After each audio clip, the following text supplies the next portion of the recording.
Welcome to the Italian Wine Podcast. This episode is brought to you by Vinitaly International Academy, announcing the 24th of our Italian Wine Ambassador courses to be held in London, Austria, and Hong Kong from the 27th to the 29th of July. Are you up for the challenge of this demanding course? Do you want to be the next Italian Wine Ambassador? Learn more and apply now at vinitalyinternational.com.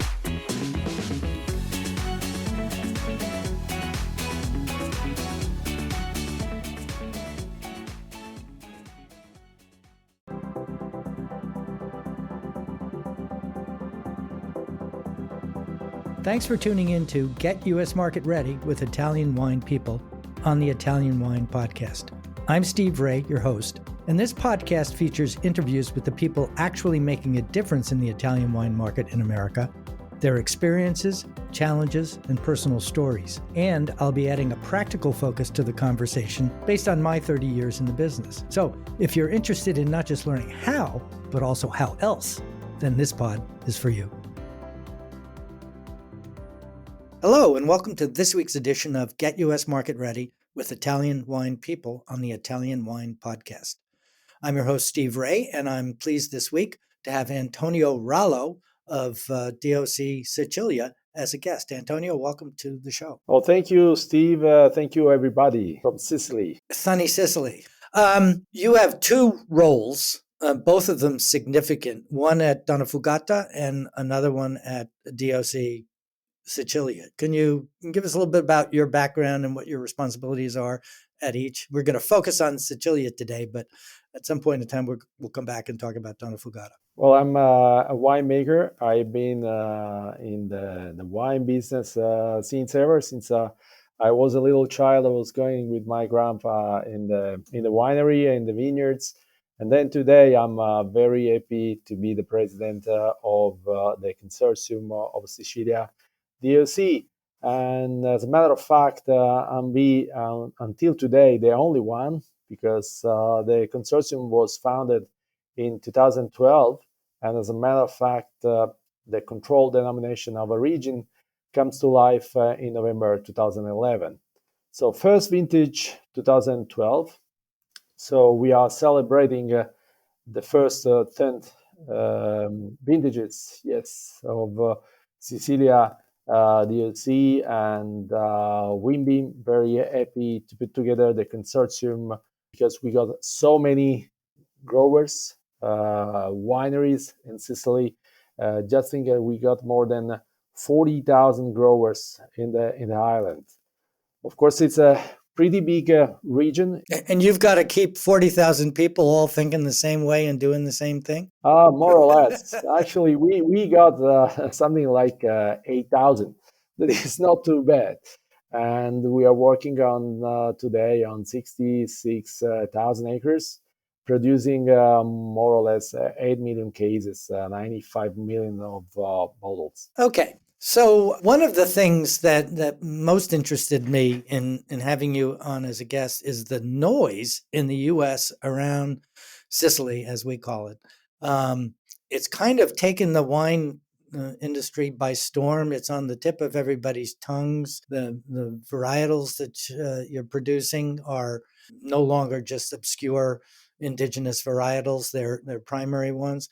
What drove all that? Why is Sicily so hot today? And I don't mean in temperature. Well, temperature is not too bad today, actually. But, we've been working very hard with the consortium. We've been making wines since ever, more than 3,000 years. But unfortunately, we were not successful in the market we're supposed to be. And the reason is, once again, that we are too many, too small.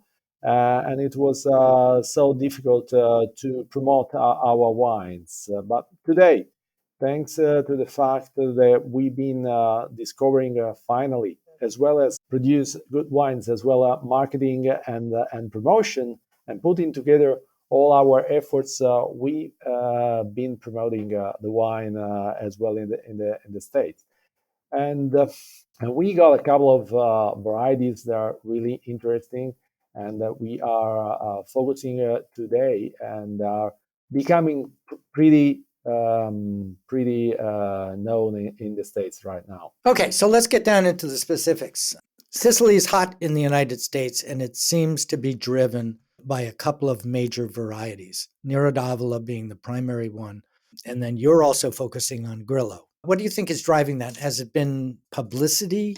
Has it been good scores from Wine Spectator? Has it been people traveling to Italy?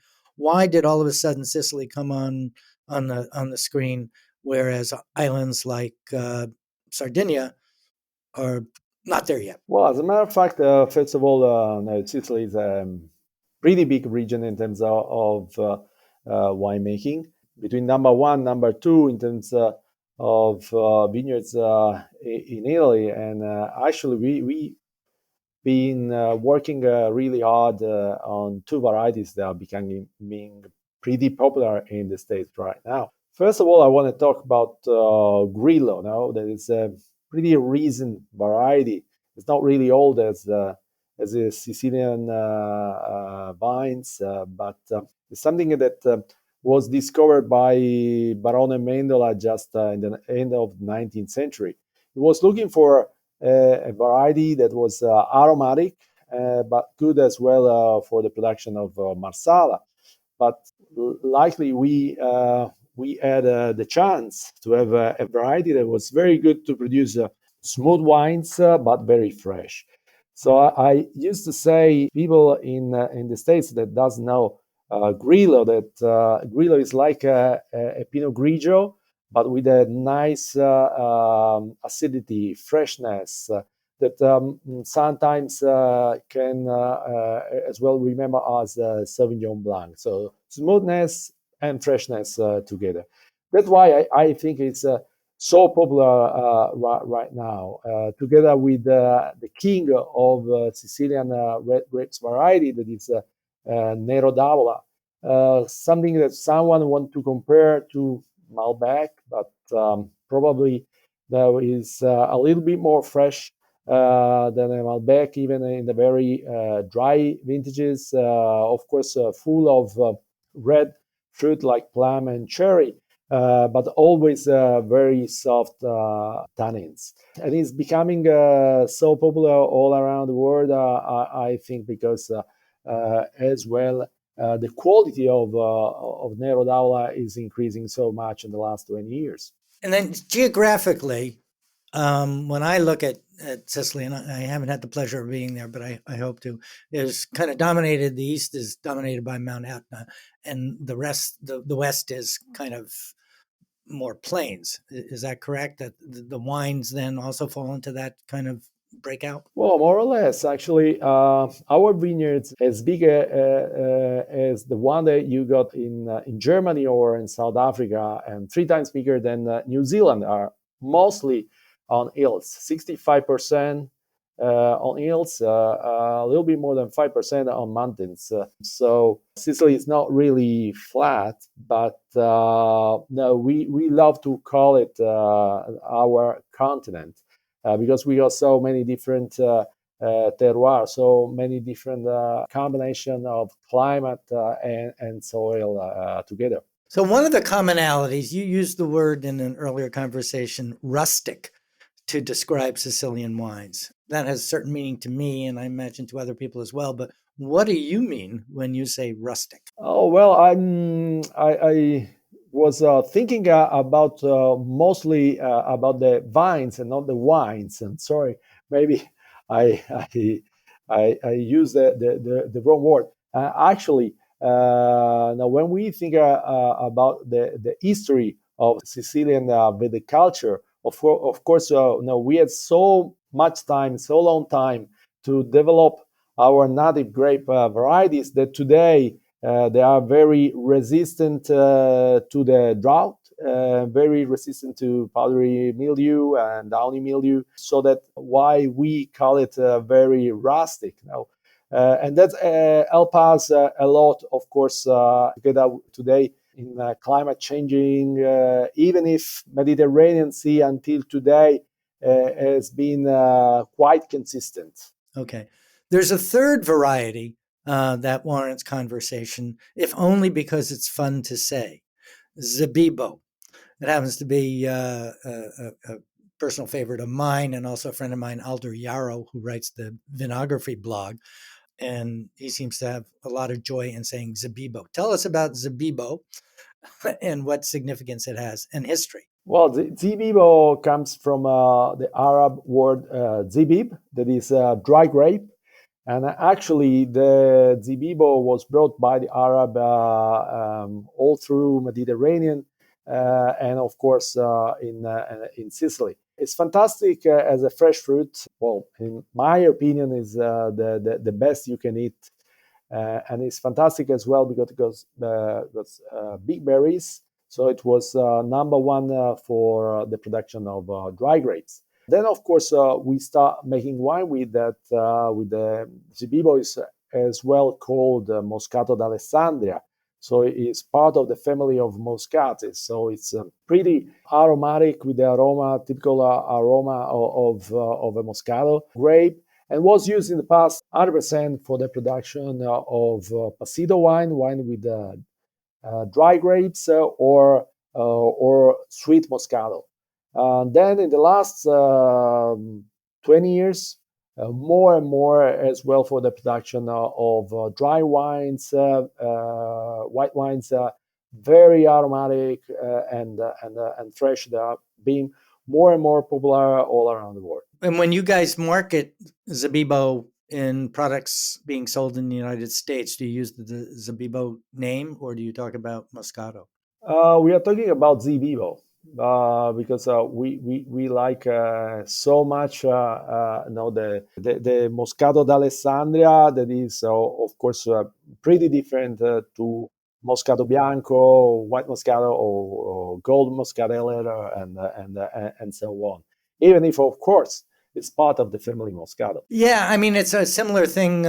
We have some confusion in America between Montepulciano di Abruzzo and Montepulciano, the town. And frankly, if I were pressed on it right now to explain the difference, I couldn't. But we'll move on from that because I'm not studying for the Vinitaly International Academy degree. Okay, let's go back to Sicily. And what have you guys done recently from a promotional organizational point of view that you think has made you successful in comparison to other Italian regions or even other continents which are doing things, whether it's New Zealand, whether it's Bordeaux or Chile or any of those things? What are some of the activities that Sicilia DOC has been involved in? Well, we start less than 10 years ago to promote our DOC Sicilia. So pretty recently. And we've been working first only in the United States because United States, as you know, is the biggest wine market in the world. And Sicily was not really well known at that time, even if now we are 3 times bigger than New Zealand. So, which is amazing to me, 3 times bigger than New Zealand. Wow. In terms of total production, you mean? So it's really incredible. Sometimes we say that we've been making wines since 3,000 years ago, but from time to time we are taking so big nap.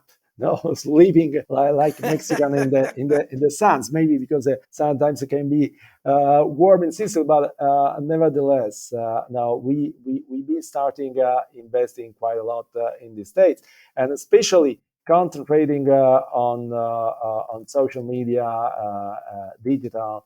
And when we start, actually, we were investing much more than Argentina, Chile, Australia, and New Zealand. So we had the chance really to become more and more popular through the social. And as a matter of fact, we have to think about the power of Sicilia as a brand. When we are thinking about Italy, number one brand is, of course, Italy. The second one is Tuscany.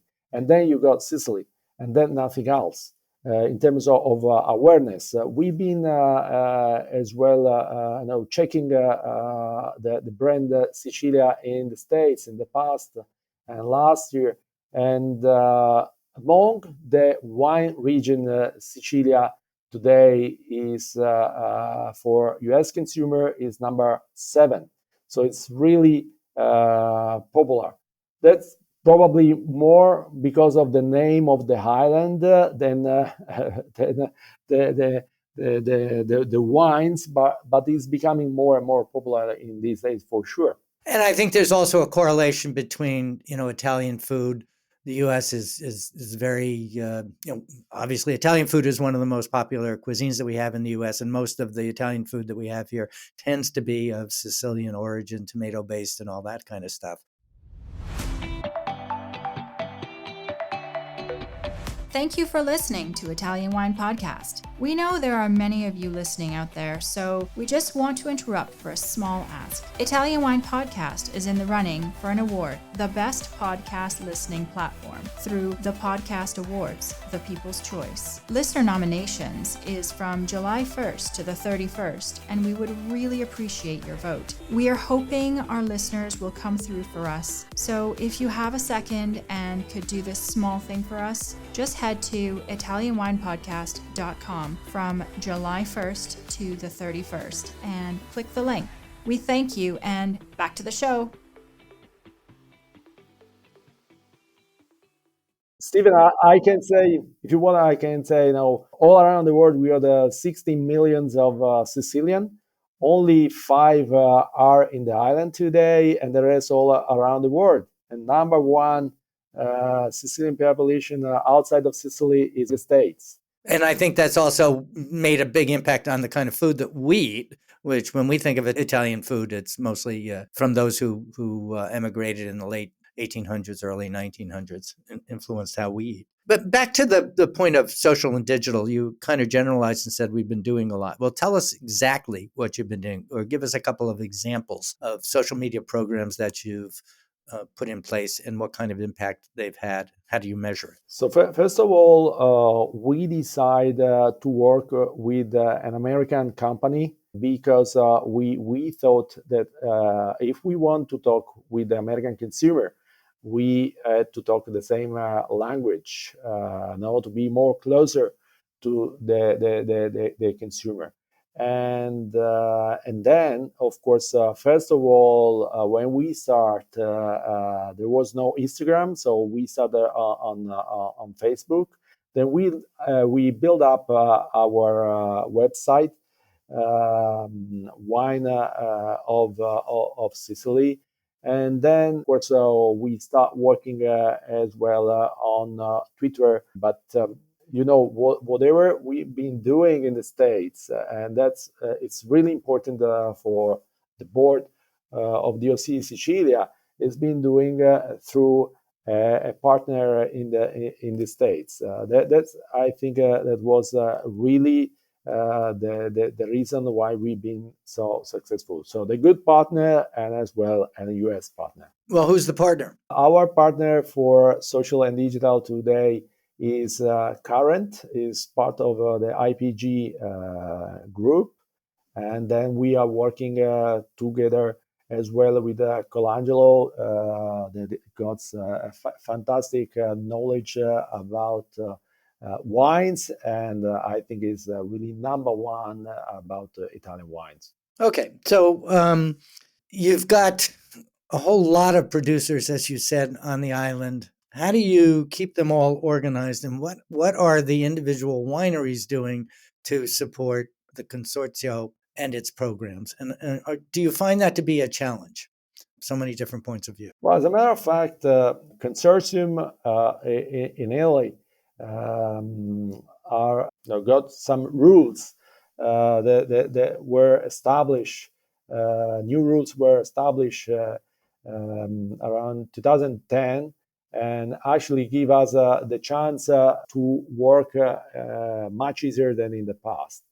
As a matter of fact, if you want to use the denomination of origin in your label, you have to pay something to the consortium, so the community. And then the community can, of course, invest that in promotion as well. Of course, working on native grape varieties, by doing some research. But of course, most of of the budget is invested in promotion. So what happened is that now we got lots of small little wineries that got no power to come in the States and become relevant. But by putting all together our efforts, we build up a bigger budget that give us the chance to invest and to build up a project that give us the chance to become more popular in the States. And then together with the investment of the consortium, we still got investment from the small little wineries. And there is a sort of synergy that works really well in develop the market of Sicilian wine all over the world, but especially in the States in the last 5-6 years. Okay, can you tell us what are the producer names of the wines that have the best distribution in the United States from Sicily? Yeah, well, we got quite big producer that is a Cantina Sociale, that is Sette Soli in the west part of Sicily. It's a co-op. Yeah, then we got in the more or less in the same area another big producer that is Hermes and Cantina Colomba Bianca. They are growing together with Cantina Paolini. They are pretty big in terms of quantity. They are really big, even in the Italian wine production. Then, of course, we got some producer that are working only on their own vineyards, like Planeda, Tasca d'Almerita, and Donna Fugata. They are focusing more on fine wines, and they are doing pretty well in the last couple of years. And then some other a little bit more bigger producer in terms of volumes, like Cusumano, that is doing pretty well in the States in the last couple of years, or Duca di Sala Paruta, the producer of Corvo wines that were really popular in the past. Was one of the biggest brand of Italian wines in the 80s, but most of the people didn't know that was a Sicilian wine, but they were big as Santa Margherita with its Pinot Grigio at that time, actually. Something like 300,000 cases. That was not too bad. Wow. Yeah. Okay. So those are the big guys. Then there's a whole bunch of little guys. What is the opportunity, or what is the strategy a smaller producer? And I don't mean someone with, like just 1 hectare, 2 hectares. I'm talking about somebody who may be producing, 100 to 300,000 bottles a year, who's not in the U.S., but wants to be. What kind of advice or help does the Consorzio provide? Well, we've been organizing during the pandemic quite a lot of video to present the market to the producer, and as well we build up some B2B by sending, working together with Colangelo. We've been sending samples to importers, and then having tasting the wine together. So what we gonna do in the future is organize more B2B to try to put together producer from Sicily and importers in the States. And then, of course, we will try to do the best to give opportunity to our producer during Italy, during some big events, to have the chance to let the importers taste their own wines, even if they are not around the fair. Okay, so we'd be remiss if we didn't talk about Donna Fugata specifically. And you and I had chatted, and I was particularly interested in Pantelleria as part of Sicily. I don't know how many people know that this tiny little island off the coast of Tunis, I believe, right, played a big role in World War II and is also a big grape producing area. But tell us a little bit about Donna Fugata and its role vis-a-vis DOC Sicilia. Well, as a matter of fact, my father was really one of the first to think about the opportunity of DOC Sicilia. So, first of all, at the end of the 90s, we've been working on building up a group of producer that is called Vini. So at that time, my father Giacomo, together with Diego Planeta and Lucio Tasca, built up this at the beginning a small group of producer of the island that become then much bigger today. We are about 90 producer. It's a club of the families and the fine wines of Sicily. But they understood at that time that we really had to put a bigger group together to have all together one big brand if we want to be successful all around the world. The problem of Sicily was the size of the winery, the budget to invest in promotion, marketing, and the only way to have enough budget to be relevant in the market was just to put everybody together working on a brand. And that's why they decided at that time to work on that project that is the first DOC that is putting together an entire region now in Italy. So at the beginning, now there was someone who was thinking that was too big, that Sicily was a continent, but now today most of the producer, the stakeholder in wines, they really understood the reason why we are thinking about Sicilia DOC.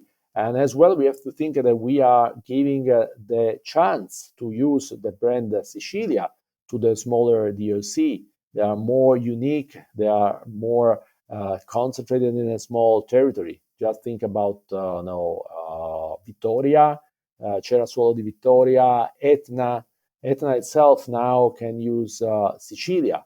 In the past, when Sicilia was an IGT, there was no chance for Etna, for even smaller DOC like Menfi, Conte Sant'Elena, Contea di Scafani, to use Sicilia on the label. Of course, Sicilia is a powerful brand, is so well known all over the world through consumer. But no, if you compare the power of the brand Sicilia to Menfi, Contea di Sclafani, even Etna or Vittoria, no, it's of course it's not comparable at all. So by creating the DOC Sicilia, we gave the chance to use the brand Sicilia to the small DOC, and that was really fantastic for those small DOC area and production. Okay, I like to end my interviews with the question, what's the big takeaway of all the things that we just talked about? What's the one thing that someone listening to this, and most of the listeners, I believe, are in the trade, and particularly in the U.S., what's the one thing that someone listening can take away practically and put to work immediately from what we just talked about? Well, we got the largest organic and sustainable vineyards for sure in Europe, with more than 100,000 acres and a great range of wines. Focus a lot on native grape varieties with amazing price quality to fine wines. Okay. So big shout out and thank you to Antonio Rallo, who is the president of DOC Sicilia and also winemaker at Donna Fugata. Yes, thank you very much, Steve, for the opportunity, and thank you all. And I hope to see you in Sicily. All my friends, we're coming over for dinner. A big Sicilian dinner, why not?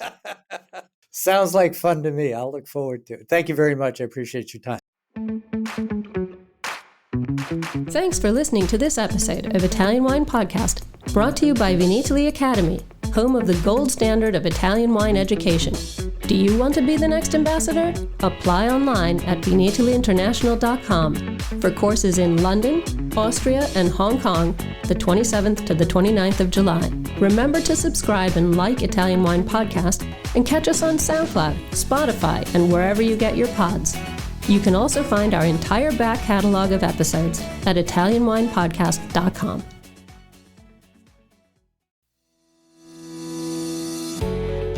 Hi guys, I'm Joy Livingston and I am the producer of the Italian Wine Podcast. Thank you for listening. We are the only wine podcast that has been doing a daily show since the pandemic began. This is a labor of love and we are committed to bringing you free content every day. Of course, this takes time and effort, not to mention the cost of equipment, production, and editing. We would be grateful for your donations, suggestions, requests, and ideas. For more information on how to get in touch, go to ItalianWinePodcast.com.